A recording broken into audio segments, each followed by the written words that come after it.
งพยาบาลเพิ่นก็ซอยเรือบ่เวลาเฮาเจ็บเฮาขาดเพิ่นช่วยเหลือเฮาหมดข้าวน้ำได้เพิ่นให้กินบ่ข้าวน้ำเพิ่นให้กินเบิกทุกสิ่งทุกอย่างหมดเฮาบ่ได้เสียอย่างทั้งนั้นเด้มีเท่าไรคนกับเพิ่นมอบให้หมดสาธารณชาติประชาชาติไทยเพิ่นซอยเรือเฮาหมดเพิ่นคือประเทศไทยเพิ่นเข้าสาธารณประชาอยู่แล้วเนาะเพิ่นช่วยเหลือเฮาหมดน่ะนะแม้ว่าค่ารักษาพยาบาลหรือว่าข้าวน้ำการเจ็บป่วยเป็นหยังเพิ่นการเจ็บป่วยเพิ่นดูแลหมดเป็นห้องหมอหาเขาฟรีเลยเฮาบ่ได้เสียเงินเด้ตัวนี้เพิ่นได้สอนวิชาชีพบ่อยู่หั่นได้สอนวิชาชีพมีความรู้พร้อมภาษาอังกฤษภาษาไทยภาษาลาวเพิ่นสอนให้เฮาหมดอ๋อแบบพวกงานน่ะงานสร้างงานหยังนี่เด้เพิ่นก็มีคือกันมันซ่อมรถซ่อมหยังนี่ก็มีคือกันแปลงรถแปลงหยังนี่ไทยกับคนลาวนี่แตกต่างกันบ่ก็แตกต่างกันน้อยนึงแตกต่างแบบใดเอ้าแตกต่างกันแบบใดนิสัยคนไทยคนลาวแต่ว่า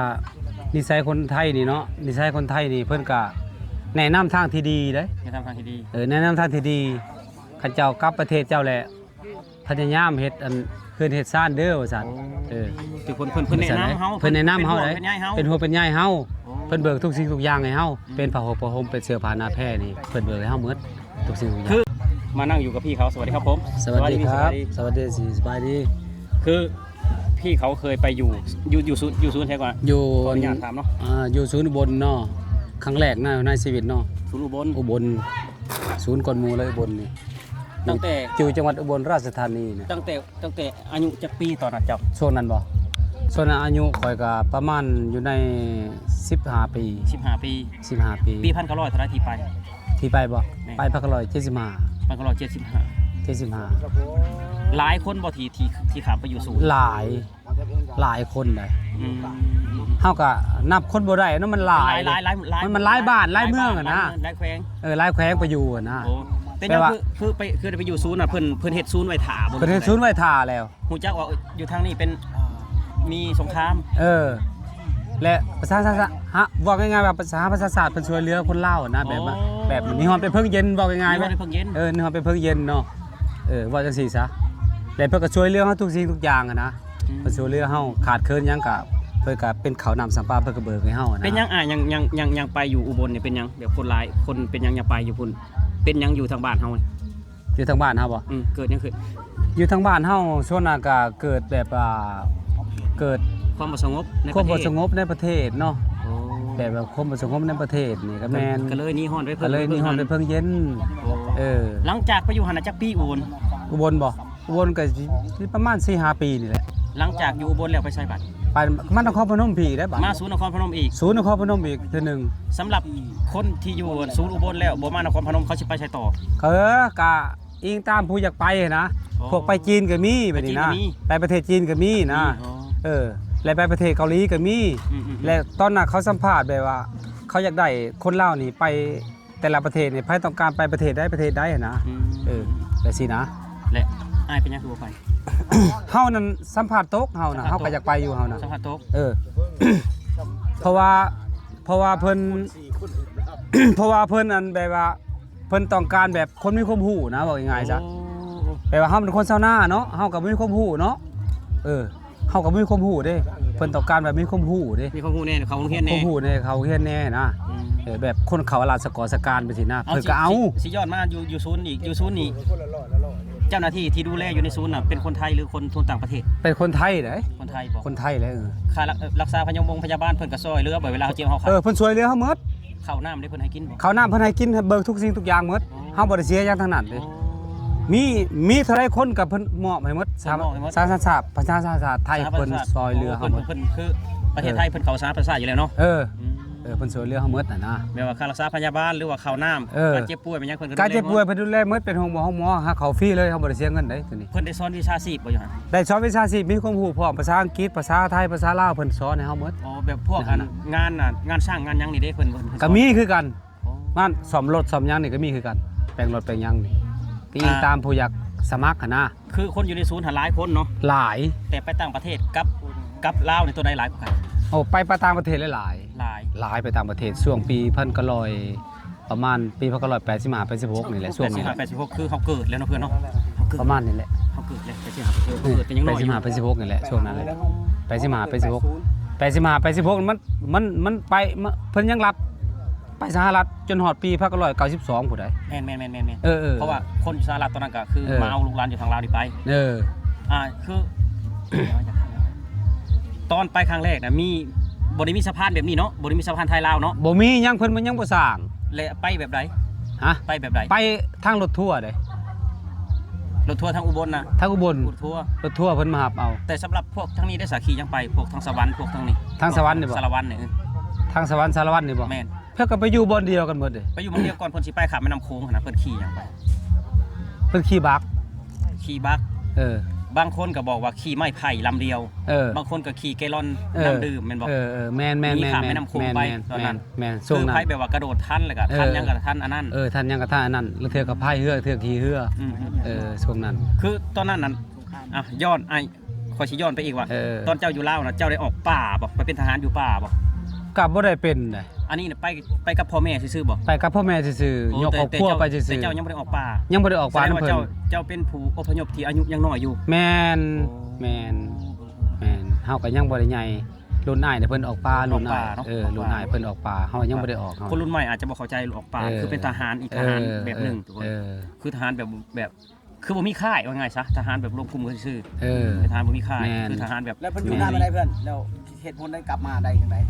เอ้า มาแบบใด อยู่ศูนย์อีกอยู่ศูนย์หน้าโพนี่อยู่ศูนย์นั่นอุบลนี่4 ปี 4 ปีหรือ5 ปีประมาณนี้แห และ ละ ศูนย์นครพนมมันจักปี ศูนย์นครพนมเนี่ยเฮามาอยู่ศูนย์นครพนมในช่วง182เจ้าก็ไล่เอา 82 เฮามา โอ้ 95จักปี 82 25 26ปีประมาณ หลังจากอยู่ศูนย์นครพนมแล้วไปใช้ต่อบัดนี้ออกจากหัน มาพี่แหล้วมากลับประเทศเฮาไป ก แล้ ลั ว บมาบ้านเขาเลย สัมภาษณ์มาคักแน่ได้ สัมภาษณ์ว่าเจ้าสิกลับมาบ่ประเทศลาว แบบเพิ่นหมดโควต้าเลี้ยงเด้ ไปโคตาเรียก เพิ่นบ่เอาเด้ สามประชาติแบบว่าคนยังเหลือน้อยกว่าง่ายใช่ในศูนย์น่ะคนไปคุณหมดแล้วแต่เพิ่นสัมภาษณ์ สัมภาษณ์ ว่าเจ้าสิกลับบ่ เจ้าสิกลับบ่ เอาข่อยบ่กลับข่อยสิไปใช้เจ้าบ่เอาข่อย บ่กลับกับเพิ่นให้กลับเด้เพิ่นบ่ให้อยู่ในประเทศเพิ่นได้บัดนี้ไปซั่นใด แสดงว่าให้สัมภาษณ์ สัมภาษณ์เจ้าต้องมีทางเลือกเดียวคือเจ้าต้องกลับ แม่น โอ้คิดว่า ต้องกลับ สัมภาษณ์ได้แหละเจ้าสิกลับบ้านบ่หรือว่าสิไปต่างประเทศจังซี่นะตอนนั้นน่ะอันนั้นน่ะคือสัมภาษณ์แล้วไปต่างประเทศเจ้าบ่ได้เจ้าตก แต่เฮาตก เราใครอยากไปก็ได้เนาะต้องสัมภาษณ์ไปอีก สัมภาษณ์ได้มันเป็นการสัมภาษณ์ได้ อยู่ประ เก่งๆอยู่คนสัมภาษณ์ได้ก็บ่ไปเพื่อน อยู่ประเทศบ้านเพิ่นเมืองเพิ่นต้องแน่นอนได้สัมภาษณ์ สั ได้ มภาษณ์ได้ก็บ่ไปถามว่า เออ อยู่บ้านเพื่อนก็มีคนเก่งบ่คือเมียของนาบ่าวนี่ก็บ่เป็นหยังเลี้ยงงูเลี้ยงควายอยู่เนาะคือคนที่สุเลี้ยงงูเลี้ยงควายผัวมาเอาแล้วก็ไปพุ่นก็เข้าฮู้เฮียน โมนะเพื่อนเขายังเว้าในนี่คือว่าถ้าในเมื่อการสัมภาษณ์เนี่ยคือคนเฮาคือจะเป็นหยังต้องสัมภาษณ์เมื่อเขาอยากไปอ่ะเมื่ ต้องสัมภาษณ์ได้สัมภาษณ์เขาสัมภาษณ์ไว้ได้เอาอธิบายให้น้อง เขาสัมภาษณ์บ่ เขาสัมภาษณ์อยากไปอยู่ประเทศที่3เนาะคือเพิ่นเว้าเนาะ แม่น แต่ว่าอยากไปอยู่ความบ่เจริญนะว่าง่ายๆซะ ๆ เพราะว่าประเทศเฮานี่มันทุกข์ตะกี้เนาะเพิ่นบ่อยากอยู่บ่สนุกไปสินะว่าง่ายๆซะ เป็นหยังเจ้ายังอยากไปประเทศที่3เขาสัมภาษณ์มีบ่ เออ โอ้แล้วเจ้าตอบไปได้ เฮาน่ะบ่เฮาอยากไปบ่อยู่บ่สนุกเฮานั่น เจ้าตกแล้ว บ่แล้วตกได้ นั่นแหละยังว่า ตกแหละเฮา ผู้อื่นนี่เขาตอบ เฮาคิดบ่ทันเด้เฮาคิดบ่ทันในช่วงนั้นเด้ เขาต้องตอบเรื่องการเมืองแน่นอน บ่เพื่อน เออบ างคนก็ตอบว่าข่อยเป็นไข้ข่อยจะไปรักษา เออ นี่อันนี้ผู้เฒ่าผู้แก่เพิ่นเล่าให้ฟัง แม่น ข่อยเป็นไข้ข่อยจะไปรักษา แม่นพลาดตก อืม บัดนี้เพิ่นถามมาอีกว่าอาชีพเจ้าเฮ็ดหยังทำนาเฮาอ่ะอาชีพเฮาก็ทำนาเนาะเฮาว่าความจริงนะเฮาก็บ่มีความรู้หยังเด้อาชีพทำนาเนาะแม่นแต่ว่าเพิ่นก็เลยบ่เอาว่าสินะ เขานึกว่าคนที่อยากไปนี่สัมภาษณ์ว่าเจ้าอยากไปย้อนหยังคนบ่มักระบอบนี่ค่อยมักนี่อย่างมันเนี่ยบ่เนาะ บ่ได้ว่าแบบนั้น เรียกแต่ว่าเจ้าจะบอลสนุกปุ๊บ มันก็ส่วนร้ายมันก็ส่วนร้าย เพื่อน มันก็ส่วนร้ายสิได้แหละเพื่อน ขี้ ส่วน ขา ร้าย ด ก็ ได้เบิ่งคนอยากสนุกเป็นคน ส่วน วายแล้ว เขาสิเป็นนั่นแหละคือ เลยก็ บ่แม่นคนบ่แม่นขี้ข้านคือจะเว้าก็บ่ถือบ่แม่นขี้ข้านเพราะว่าคนลาวเฮานี่เนาะออกหนีฮ้อนไปเพิ่งเย็นเนาะคือข่อยเว้าเนาะหนีฮ้อนไปเพิ่งเย็นไปอยู่ไทยก็ฟ้าหลายปีเนาะบ้านนี้ทั้งสถานทูตสหรัฐอเมริกาเพิ่นก็จะได้คนลาวไปอยู่เนาะแต่คนลาวไปอยู่แล้วก็คนลาวก็อยากไปเห็นเนาะประ ส เท ม ศ มุติ เพิ่น ว่า เนาะ เจ้าสัมภาษณ์ได้ สมมุติเฮาสัมภาษณ์ได้เขาให้เลือกบอกประเทศใด ก็เจ้ามักประเทศใดเจ้าไปประเทศจีน สมมุติว่าเจ้าสมมุติในใจของเจ้าสัมภาษณ์ได้เจ้าสิไปประเทศใด ค่อยไปประเทศสหรัฐก่อย สหรัฐเป็นหยังคืออยากไปสหรัฐแบบในใจแบบว่าหาข้อมูลไว้แล้วว่าเป็นหยังต้องไปสหรัฐ อยากไปสหรัฐบ่ แม่น อยากไปสหรัฐเพราะว่าอยากไปนะบ่สหรัฐน่ะเพิ่นมีแบบว่ากันว่าไปเฮ็ดงานเหตุการณ์ก็มันกว่าประเทศอื่นน่ะนะเป็นเงินคำกำแก้เฮาได้แหละ เงิน นะ มันดีกว่าประเทศอื่น เจ้าไปได้เจ้าคิดว่าสิไปเลยบ่หรือสิยังอยากกลับมาอยู่แค่นี้ล่ะ กลับแล้วเฮ้ยก็บ่ลืมแล้วประเทศเฮาเนาะ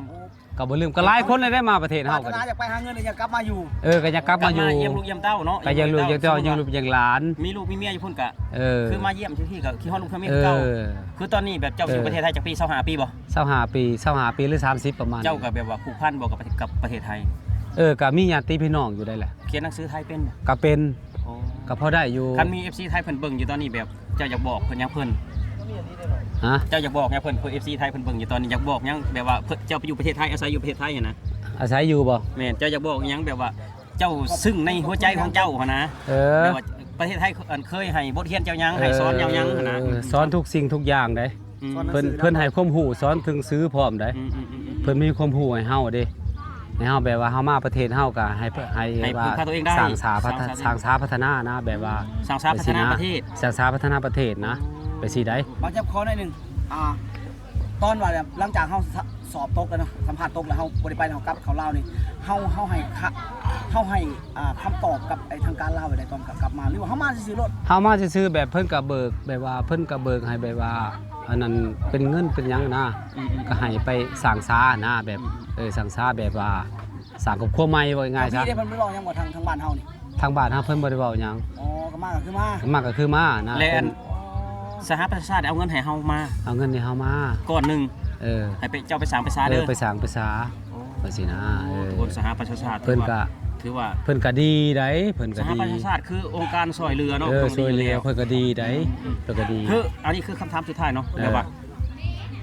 นิสัยคนไทยกับคนลาวนี่แตกต่างกันหรอ ก็แตกต่างกันน้อยนึง แตกต่างแบบไหนแตกต่างกันแบบไหนนิสัยคนไทยคนลาว แต่ว่านิสัยคนไทยนี่เนาะนิสัยคนไทยนี่เพิ่นก็แนะนำทางที่ดีเด้ ไม่ทำทางที่ดี แนะนำทางที่ดีข้าเจ้ากลับประเทศเจ้าแหละพยายามเฮ็ดอันเพิ่นเฮ็ดซ่านเด้อว่าซั่นคือเพิ่นแนะนำเฮา เพิ่นแนะนำเฮาได้ เป็ เป็น น หั หั ว วเป็นใหญ่เฮาเพิ่นเบิกทุกสิ่งทุกอย่างให้เฮาเป็นผ้าห่มผ้าห่มเป็นเสื้อผ้าหน้าแพร่นี่เพิ่นเบิกให้เฮาหมดทุกสิ่งทุกอย่างคือข่อยมีน้องแม่ข่อยน้องแม่ข่อยก็อพยพไปตั้งแต่ปี1975ข่อยกำลังเห็นเพิ่นบาง3ปีที่แล้ว43ปีอยู่ประเทศไทยบ่เคยติดต่อทางบ้านแม่ข่อยเกิดมาแม่ข่อยเว้าให้ฟังว่าน้องแม่น่ะไปออกป่าน่ะ2คนแต่ผู้หนึงอยู่สหรัฐอเมริกาแต่ผู้หนึงเขาบอกว่าอยู่แถวนครพนมก็ตามหาจนฮอด43ปีบ่เห็นแจกเขา2เทื่อก็ยังมีชีวิตอยู่บ่ตอนสุดท้ายแล้วติดต่อไปเพจของบ่าวพรสตูดิโอแล้วก็ร้านไปหับเอาอยู่กำแพงเพชรแล้วก็ลงมากรุงเทพอีกบางหนึงข่อยก็ไปส่งอีกบางหนึงนี่เมื่ออยู่บ้านตอนนี้เราอายุ60กว่าแล้วไปตั้งแต่พุ่นแหละแต่ว่าอ้ายน่ะสัมภาษณ์ผ่านน้องน่ะคือบ่ยังบ่สัมภาษณ์ซ้ำแล่นเข้ากรุงเทพก่อนไปกัน2คนคือน้องเป็นหนังสือแต่น้องก็บ่ฟังความไผเว้ยแล่นเข้ากรุงเทพก่อนเฮ็ดงานกรุงเทพตั้งแต่เพจงานวันละ15 บาทตัดอ้อยวันละ15 บาท